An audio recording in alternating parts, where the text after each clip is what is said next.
మీడియాకు స్వాగతం. జనసేన రేవ్ పార్టీలో 18 మంది అరెస్టు. ఏలూరు జిల్లా, ఉంగుటూరు నియోజకవర్గం, నిడమర్రు మండలం, క్రొవ్విడి గ్రామ జనసేన పార్టీ అధ్యక్షుడు వాకమూడి ఇంద్ర పుట్టినరోజు సందర్భంగా నిర్వహించిన రేవ్ పార్టీలో పాల్గొన్న అతనితో పాటు అతని మిత్రులు, అనుచరులు 18 మందిపై కేసు నమోదు చేసి, నిడమర్రు పోలీసులు అరెస్టు చేశారు. గురువారం మధ్యాహ్నానికి తాడేపల్లిగూడెం కోర్టులో హాజరు పరుస్తారని తెలిసింది.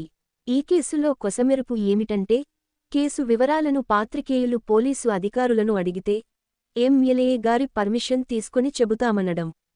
విశ్వసనీయ వార్తల సమాహారమే మన కింగ్ మీడియా. దయవుంచి మన కింగ్ మీడియా ఛానల్ను లైక్ చేయండి, షేర్ చేయండి, సబ్స్క్రైబ్ చేయండి. మరి కొందరితో చేయించండి. ధన్యవాదములు.